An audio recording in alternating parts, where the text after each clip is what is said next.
मित्रांनो, आज आपण बघणार आहोत heating effect of electric current. Electric current जेव्हा वाहत असतो म्हणजेच काय होत असतं, चार्ज त्या कंडक्टरमधून पुढं जात असतो. एकाच दिशेनं युनिडायरेक्शनल फ्लो असतो. आता हा जो चार्ज आहे, तो चार्ज म्हणजे कोण असतो? इलेक्ट्रॉन असतो. जेव्हा इलेक्ट्रॉन एका टर्मिनलकडून दुसऱ्या टर्मिनलकडे जात असतात, तेव्हा ह्या इलेक्ट्रॉन्सचं त्या रेझिस्टरमधल्या ॲटम्स बरोबर कोलिजन होतं, धडक होत असते आणि या धडकांमुळं इलेक्ट्रॉनची एनर्जी ॲटमला दिली जाते. त्यामुळं तो रेझिस्टर गरम होतो, हॉट होतो. याला म्हणायचं heating effect of electric current. तर तुम्ही या डायग्रॅममध्ये पहा, मी काय केलेलं आहे, हा एक रेझिस्टर घेतलेला आहे. रेझिस्टर म्हणजे असा सबस्टन्स की जो करंट पास होऊ देतो, पण त्या करंटला विरोध पण करतो. कंडक्टर काय करत असतो? करंट पास करू देतो, काही विरोध करत नाही. पण रेझिस्टर म्हणजे असा सबस्टन्स की जो करंट पास करू देतो, पण त्याच्याकडून काहीतरी घेतो. काय घेत असतो? एनर्जी घेत असतो. ओके, हे बघा, हे ग्रीन कलरनं दाखवलेले ह्या रेझिस्टरचे ॲटम्स आहेत आणि रेड डॉट जे आहेत ते इलेक्ट्रॉन्स आहेत असं समजा. आता इथं मी ह्या रेझिस्टरला पोटेन्शियल डिफरन्स ॲप्लाय केलं आहे. इकडं मी पॉझिटिव्ह चार्ज दिलेला आहे, इकडं निगेटिव्ह चार्ज दिलेला आहे. करंट कुठून कुठं फ्लो होईल? पॉझिटिव्हकडून निगेटिव्हकडं करंट वाहणार आहे. पण ॲक्च्युअली इलेक्ट्रॉन्स निगेटिव्हकडून पॉझिटिव्हकडे जात असतात, हे तुम्हाला माहिती आहे. आता हे इलेक्ट्रॉन जेव्हा निगेटिव्हकडून पॉझिटिव्ह टर्मिनलकडे जात असतात, तेव्हा त्यांच्यामध्ये हे ॲटम्स येतात. ह्या ॲटम्स बरोबर त्या इलेक्ट्रॉनची धडक होते, बरोबर. आणि ह्या कोलिजनमध्ये, धडक होण्यामध्ये इलेक्ट्रॉन आपली एनर्जी गमावतो, लूज करतो. Electron loses its energy and that energy is gained by the atoms of the resistor. ह्या रेझिस्टरला एनर्जी मिळाली, एनर्जी कंटेंट वाढला, म्हणजेच हा रेझिस्टर हॉट होणार, हीट एनर्जी तिथं डेव्हलप होईल. ओके, ह्या इफेक्टला म्हणतात heating effect of electric current. आता आपण ह्या हीटिंग इफेक्ट ऑफ इलेक्ट्रिक करंटचं एक्सप्रेशन काय आहे ते बघूयात. त्याचा फॉर्म्युला बघूयात. आपल्याला माहिती आहे, हीट ही एक प्रकारची एनर्जी आहे, बरोबर. आणि energy is nothing but the work done. Okay, म्हणजे आपण एनर्जीच्या ऐवजी वर्क घेऊयात. आता हे कसलं वर्क आहे? हे आहे इलेक्ट्रिकल वर्क. इलेक्ट्रिकल वर्क आहे. आता इलेक्ट्रिकल वर्क आपण पोटेन्शियल डिफरन्सच्या फॉर्म्युल्यामध्ये विचारात घेतलेलं होतं. आता तुम्हाला आठवतंय का बघा, आपण पोटेन्शियल डिफरन्सचा फॉर्म्युला काय काढलेला होता?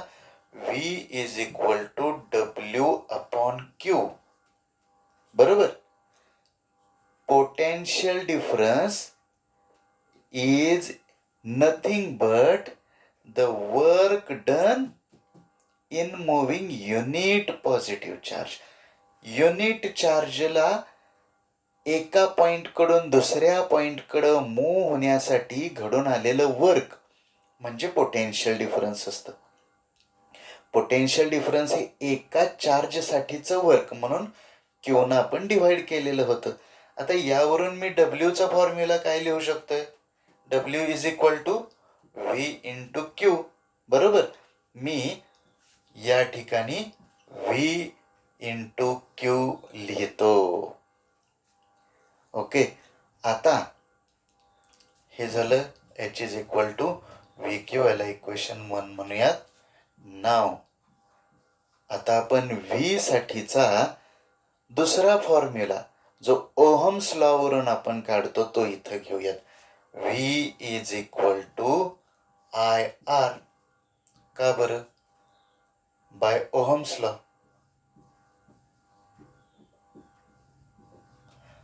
आणि क्यू साठी सुद्धा आपण काय करूयात? क्यू म्हणजे चार्ज.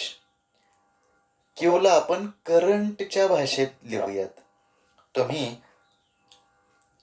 करंट म्हणजे काय ते त्याच्या फॉर्म्युल्यामध्ये मांडलेलं आहे. करंट आपण शिकलोय. त्याचा फॉर्म्युला काय हो?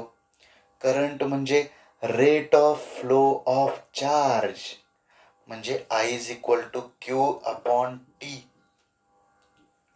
Rate of flow of charge म्हणून आपण चार्जला टाइमनं डिव्हाइड केलं. I is equal to Q upon T हा फॉर्म्युला आला. याच्या उलट आपण क्यूच्या भाषेत जर बोलायचं झालं तर काय होईल? हे टी ने इकडं आयला मल्टिप्लाय करावं लागेल. Q is equal to I T असं लिहावं लागेल. बरोबर. आपण ह्या दोन्ही व्हॅल्यूज इथं पुट करूयात. Put these values in equation 1. काय होईल? H is equal to H म्हणजे हीट एनर्जी प्रोड्युस्ड. कुठं? तर ह्या रेझिस्टरमध्ये निर्माण झालेली हीट ही कशी असेल? बघा, व्हीच्या जागी आय आर लिहितो, क्यूच्या जागी आय टी लिहितो. फायनल एक्सप्रेशन काय मिळेल? H is equal to I square R T. This is the final expression for heat energy produced due to electrical energy. जेव्हा एखाद्या कंडक्टरमधून किंवा रेझिस्टरमधून करंट फ्लो होतो तेव्हा त्याच्यामध्ये तयार झालेली हीट ही या एक्सप्रेशनने दाखवली जाते. I square RT, where I is the current flowing through the conductor or resistor. R is the resistance of the material of this conductor or resistor. इथं तुम्ही कंडक्टर वापरला तर त्याच्यासाठी R ची व्हॅल्यू एकदम कमी असेल, त्यामुळे हीट फार प्रोड्यूस होणार नाही. पण जर तुम्ही रेझिस्टन्स जास्त असणारा रेझिस्टर वापरला, जसं की टंगस्टनची तार आहे, नायक्रोमची वायर आहे, ही जर आपण इथं वापरलं तर रेझिस्टन्स जास्त असणार आहे. त्यावेळी इथं हीट एनर्जी जास्त प्रोड्यूस होईल. And what is this T? T is the time for which the current passes through the conductor. जेवढ्या कालावधीसाठी करंट पास होतो तो कालावधी म्हणजे टी.